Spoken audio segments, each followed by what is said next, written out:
G news మార్పు ఆరంభమైంది. అందరికీ నమస్కారం. ఇప్పుడు దేశవ్యాప్తంగా అన్ని రాజకీయ సర్కిల్స్ లో నడుస్తున్నది జమిలీ ఎన్నికలకు సంబంధించినటువంటి విషయం.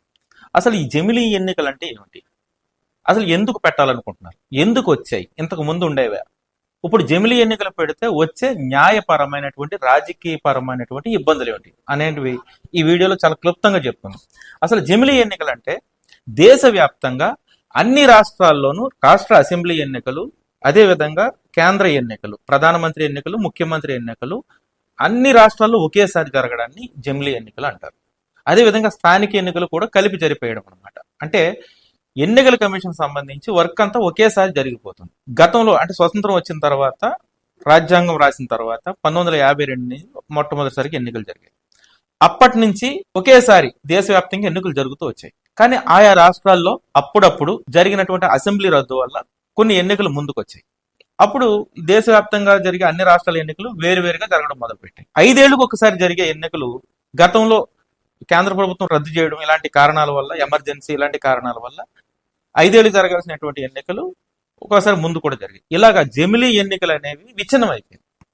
కానీ మోడీ అధికారంలోకి వచ్చిన తర్వాత ఈ 10 ఏళ్లలో అంటే 10 ఏళ్ళు ఈ జరిగినటువంటి ఎన్నికల పరిస్థితిని చూసి దేశవ్యాప్తంగా ఆయా ప్రాంతాల్లో, ఆయా రాష్ట్రాల్లో, ఆయా సందర్భాల్లో ఎన్నికలు జరుగుతూ ఉండడం వల్ల 5 ఏళ్ల పాటు ఎన్నికలు జరుగుతూనే ఉన్నాయి. దీనివల్ల కేంద్రంలో ఉన్నటువంటి నాయకత్వం అంతా ఈ రాజకీయాల కోసం అన్ని రాష్ట్రాల్లో తిరగాల్సి వస్తుంది. దీనివల్ల ప్రజలకు సరైనటువంటి సేవ చేయడానికి అవకాశం చిక్కట్లేదు. కాబట్టి ఎన్నికలన్నీ ఒకేసారి జరిపాలి అనే దానికోసం మోడీ ఒక ప్రపోజల్ తీసుకొచ్చారు. ఆ ప్రపోజల్లో భాగంగా దేశంలో ఉన్నటువంటి అన్ని రాష్ట్రాలకు కేంద్ర ఎన్నికలు ఒకేసారి జరిగే విధంగా ఈ జమిలీ ఎన్నికల ప్రపోజల్ తెరపైకి తీసుకొచ్చారు. నిజానికి 2024 ఎన్నికల్లో బీజేపీ కానీ మంచి మెజారిటీ అంటే 404 సీట్లు వస్తాయని అందరూ భావించారు. ఈ 404 సీట్ల పైన వస్తే ఒకేసారి జమిలీ ఎన్నికలకు ఎలాంటి ఇబ్బంది లేకుండా పెట్టేద్దామని అనుకున్నారు. కానీ అనుకోకుండా అనూహ్యంగా బీజేపీ కేవలం 240 సీట్లు పైబడి ఆగిపోయింది. మొత్తం పొత్తుతో కలిపి 292 సీట్ల దగ్గర బీజేపీ ఆగిపోయింది. అయినప్పటికీ మోడీ ప్రభుత్వం ఈ జమిలీ ఎన్నికల ప్రస్తావన తీసుకొచ్చి ఇప్పుడు కేబినెట్ లో ఆల్రెడీ దీనికి సంబంధించినటువంటి చర్చ జరిపింది. పార్లమెంట్ లో కూడా బిల్లు ప్రవేశపెట్టింది. బిల్లు ప్రవేశపెట్టడానికి, ఈ జమిలీ ఎన్నికలపై చర్చ జరగడానికి పార్లమెంట్ లో కూడా ఓకే చెప్పారు. ఎందుకంటే దీనికి సంబంధించి సగం మంది అంటే హాజరైన వాళ్ళలో సగం మంది ఓటేస్తే ఆ బిల్లుని ఓకే చేస్తారు. అంటే ఆ బిల్లును ఆమోదించడం కాదు, ఆ బిల్లుపై చర్చించడానికి ఆమోదం దొరికింది.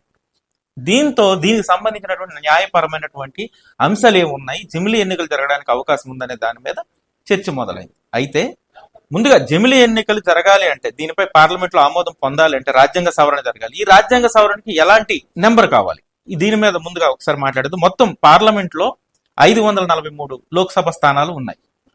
ఈ 543లోను 2/3 మెజారిటీ ఆ రాజ్యాంగ సవరణ జరగాలంటే మెజారిటీ ఆమోదం పొందాలి. అంటే 2/3 అంటే 543కి దాదాపు 362 మంది లోక్సభ సభ్యులు ఓకే చెప్పాలన్నమాట. కానీ ఇప్పుడు బీజేపీకి, పొత్తు పార్టీలకు, ఈ ఎన్డీఏ గవర్నమెంట్ కు ఉన్నటువంటి మొత్తం మెజారిటీ 292. అంటే ఇంకా 72 మంది ఎంపీలు వీళ్ళకి మద్దతు పలకాలన్నమాట. మరి 72 మంది ఎంపీలు ప్రతిపక్షం నుంచి వీళ్ళకి సపోర్ట్ చేస్తారా, లేదంటే యూపీఏకి, ఎన్డీఏకి మద్దతు లేని ఎంపీలు వీళ్ళకి సపోర్ట్ చేస్తారని చర్చ ఇప్పుడు జరుగుతోంది. హాజరైన వాళ్ళలో 2/3 మెజారిటీ అనమాట. ఒకవేళ ఆ రోజు ఏమైనా ఆబ్సెంట్ అయినా ఆ 72 కాస్త కొద్దిగా తగ్గొచ్చు. కానీ మొత్తం వచ్చిన వాళ్ళలో 2/3 మంది వాళ్ళకి మద్దతు తెలపాలి. కానీ యూపీఏ ఉన్నటువంటి సభ్యులు ఎవరు కూడా జమిలీకి ఓకే చెప్పడం లేదు. ఇది ఒక సమస్య. రెండోది, రాజ్యసభలో కూడా ఇదే మెజారిటీతో ఆ బిల్లు ఆమోదం పొందాలి. మరి ఇలాంటి పరిస్థితుల్లో ఆ బిల్లు గట్టెక్కుతుందా, రాజ్యాంగ సవరణ జరుగుతుందనే అనేక మీమాంసల మధ్య న్యాయ నిపుణుల కమిటీ వేసింది కేంద్రం. దీని మీద వచ్చే ఇబ్బందులు ఏమిటి అనే దీని మీద కూడా ఇప్పుడు చర్చ జరుగుతుంది. అయితే మొదటగా ఇచ్చినటువంటి చిత్తుప్రతిలో బయటకు వచ్చినటువంటి కొన్ని నిబంధనల్లో చెప్తుంది ఏంటంటే, ఒక్కసారి ఎన్నికలు జరిగిన తర్వాత జమిలీలో అంటే 5 ఏళ్ల కాల పరిమితితో ఎన్నికలు జరుగుతాయి. లోక్సభ ఎన్నికల పరిధిలోనే మిగిలిన అసెంబ్లీ స్థానాలకు సంబంధించినటువంటి ఎన్నికలు కూడా జరుగుతాయి. అంటే ఫర్ ఎగ్జాంపుల్ ఒకేసారి దేశానికి అంటే లోక్సభకు, అదే విధంగా రాష్ట్రంలో అంటే దేశంలో ఉన్నటువంటి అన్ని రాష్ట్రాలకు ఒకేసారి ఎన్నికలు జరిగాయి. ఒకసారి జమిలీ అయిపోయింది, ఓకే, వెల్ అండ్ గుడ్. కానీ మధ్యలో ఏదన్నా రాష్ట్రంలో ఏదన్నా రాజ్యాంగ సంక్షోభం కానీ, లేదంటే ఏదన్నా అక్కడ రాజకీయ పరమైనటువంటి అంశాల వల్ల కానీ అక్కడ రాష్ట్ర ప్రభుత్వం కానీ కూలిపోయినట్లయితే, ఫర్ ఎగ్జాంపుల్ 2029లో ఎన్నికలు జరిగాయి జమిలీలో. ఎన్నికలు జరిగిన తర్వాత 2031కి ఒక రాష్ట్రంలో ఏదైనా ఒక రాష్ట్రంలో గవర్నమెంట్ కూలిపోయింది, రాష్ట్ర గవర్నమెంట్. మిగిలిన 3 ఏళ్ల కాలానికి మాత్రమే ఎన్నికలు జరుగుతాయి. మళ్ళీ లోక్సభ ఎన్నికలు వచ్చేసరికి అన్ని రాష్ట్ర ప్రభుత్వాలు కూడా రద్దయిపోతాయి ఆటోమేటిక్గా. ఇది బిల్లులో ఉన్నటువంటి ప్రాథమిక అంశాలు. అయితే దీనికి సంబంధించి చాలా చర్చలు, ఉప చర్చలు జరుగుతున్నాయి. ఎక్కడైనా రాజ్యాంగ సంక్షోభం వచ్చినా, రాజకీయ పార్టీల మధ్య పొత్తుల మధ్య మెజారిటీ రాక ప్రభుత్వాలు కూలిపోయినా, అక్కడ ఏదైనా హింసాత్మక సంఘటనలు జరిగినా రాష్ట్రపతి పాలన పెట్టవచ్చు. రాష్ట్రపతి పాలన కేవలం 6 నెలలకే పెట్టవచ్చు. ఏదన్నా అనివార్య కారణాల వల్ల ఇంకొక 6 నెలలు ఎక్స్టెండ్ చేయొచ్చు. కానీ ఎక్కువ కాలం రాష్ట్రపతి పాలన పెట్టడానికి లేదు. ఎందుకంటే ప్రజాస్వామ్యబద్ధంగా ఎన్నికలు జరగాలి కాబట్టి, ఇది ప్రజాస్వామ్య వ్యవస్థ కాబట్టి, కాన్స్టిట్యూషన్ ఆల్రెడీ దానికి ఒక డిక్లరేషన్ ఇచ్చి ఉంది కాబట్టి ఖచ్చితంగా ఎన్నికలు జరపాల్సిందే. కానీ ఆ ఎన్నికలు మాత్రం మిగిలిన కాలానికి మాత్రమే జరుగుతాయి. మరి ఇంత ఎక్స్పెన్సివ్ పెట్టి ఎన్నికలు చేయడానికి ఆయా రాజకీయ పార్టీలు ముందుకు వస్తాయా? ఇలాంటి ఇబ్బందులు ఉన్నాయి. ఇవన్నీ పక్కకు పెడితే ఇప్పుడు లోక్సభలోను రాజ్యసభలోను ఈ జమిలీ ఎన్నికలకు సంబంధించినటువంటి మెజారిటీని అధికార పక్షం తెచ్చుకోగలదా లేదనేదే $1000 ప్రశ్న. Thank you. కాపునాడు వ్యవస్థాపక అధ్యక్షులు స్వర్గీయ మిరియాల వెంకట్రావు గారి 84వ జయంతి ఉత్సవాలు. ఈ రాష్ట్రానికి ముఖ్యమంత్రి కాగల నాణ్యత, యోగ్యత, అర్హత ఉన్న నాయకుడు మిరియాల వెంకట్రావు గారు. మిరియాల వెంకట్రావు గారి వంటి వారికి జన్మదినాలే ఉంటాయి కానీ వర్ధంతులు ఉండవు.